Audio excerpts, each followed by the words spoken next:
My city. Sun-crowned and strange, the metallic music of day is in constant metamorphosis. Though listened too closely, the various strands part into fundamental and identifiable rhythms. In full daylight, the exceptional moment is not one of startling sound, as it is in the night, but unexpected silence, happening so seldom that every person notices, so quick there's no chance to comment, except with a glance toward the surrounding, glancing strangers. An ellipsis, as of all, sound leaving, a pulling apart like dancers from the ballroom floor, in intrigued expectation of the better couple too shy to dance. There is the urge to laugh, to point into the empty silence now given dimension. All wait through their interrupted movement, breath held for sound to bleed back into the daylight world, where it went and how more than quiet the silence was, is lost as the pocket of infinity closes again. The city pulse is noticeable in the quiet hours, is hidden within the cacophony of multiple coinciding energies overwritten by the thundering echelons of inconsideration. The city's confident swagger is backed by the hunched shoulder against the amaranthine wheel. The why of this daily spectacle is orchestrated through mutual consent between those that do and the city itself. When the city's greased rails carry their accustomed traffic to and fro, the slickened bodies taking pleasure in honest sweat, mildly cursing the rain, move on purpose, with purpose, coming and going. Pinpoints of focus pace the bisected map, easing the attributable energies over the counter, totaling into the tally of hours spent and collected to be spent again. No one walks the iron roads checked by those unconscious patterns or paces, the corridors woven on the loom of noon, without carrying a burden of substance or dream, propelling the engine of advancement from one place into the future. The unaccompanied idler leading into the torrent may earn an expression, a negligible seed with no fallow time to germinate into irritation, thrown over a retreating, otherwise tolerant back. The footfall that follows the wheel of industry is pressed more definitely against the unresponsive flagstones and concrete avenues, impervious to everything but stain. The toiling integer and sensitive heart pass as one, unnoticed, unmarked. To count the passerby is to count without the blessing of a sun, a way of disappearing. The first step toward transparency is to count the large insignificances, bricks, windows, faces, all important as individuals to themselves, and so forth a consideration when separated from the whole or as a horde, or a movement toward by the city in its internal listening, factoring, figuring, totaling, noting, reminding, and forecasting. So many talented hands toiling through the day's diversity, channeling thoughts and memories for the city's daily consumption. Wreaths of concretic support maintain the working city. The worker works and hopes for at least the same reward as yesterday, most doors opening to them in unquestioning encouragement of their forward progress.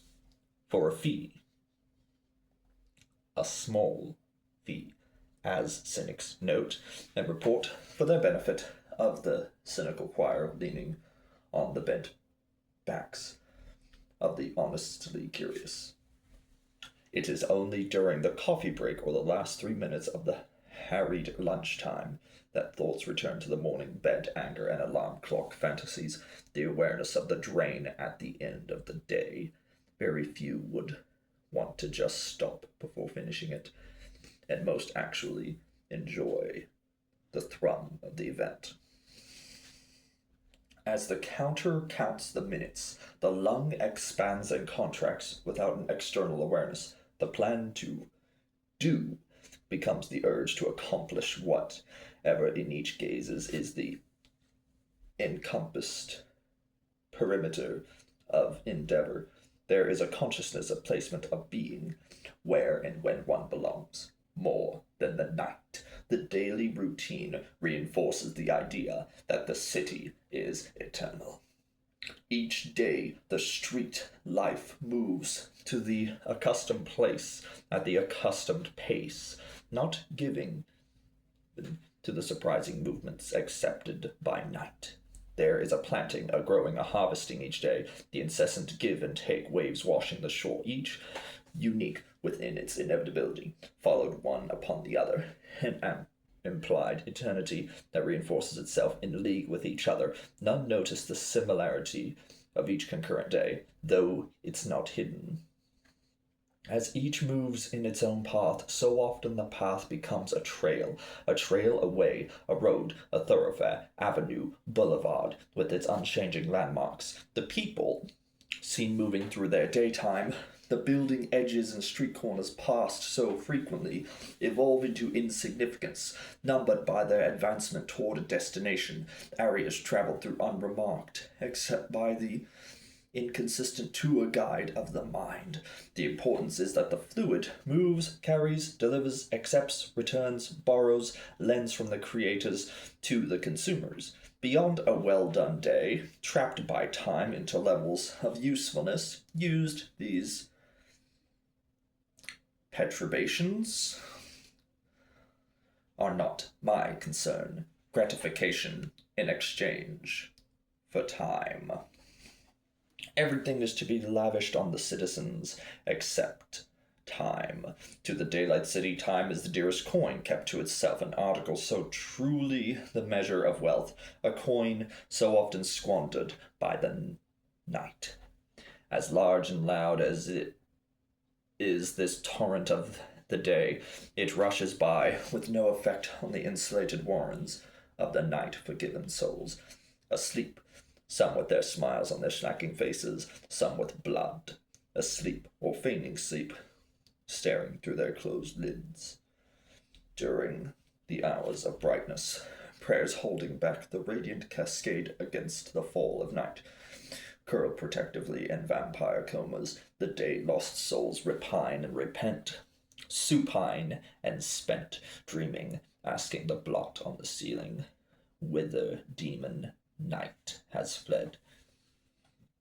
I can see the night hanging between the forgotten coats in unopened closets, wrapping down around the heating pipes, dripping into basements, settling at last into the drain traps, the overflow valves, the storm conduits, blending with the centuries.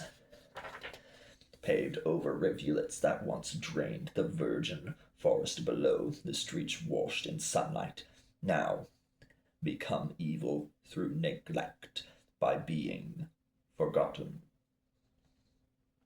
The night abides with the dark, whispering to the ever-present hidden past. The deep secrets and deadly secretions spiral, blending into repeated successions of rainbow stains across snail-trailed tubes, the root-choked esophagi, the silted brachial veins abandoned by memory, the death sinks in septic pools, glutted with this nacreous effluva, indulged by night in its lost struggle with the coming day, safely in solitude. Gelid-eyed animals of no name nose under the solvent layer of lost dark, devouring the shreds of remarkability, mulching the uncut, unidentifiable proofs of existence, rendering tearing, leaving a burrow of mysterious conclusion never meant to rise into the realm of recontemplation, stuffed under the weight of years, fear heavy on its shoulders. The terrific midnight sleeps coiled over the pseudopodia of these horrors, one eye open for the shimmer of evening, dreaming that this underworld of immutable dark may one day return to the cyclic surface, haunted by the memory and pressure from the somnolent night. The rippled and reflected fingers of the dwindling day scrape through layers of translucence and opacity, flicking aside the veils of fog and charcoal that obscure the questing opal spotlight. Horizontal sunlight, slicing through the dust-laden air, etches a last glance across the suddenly empty sidewalk.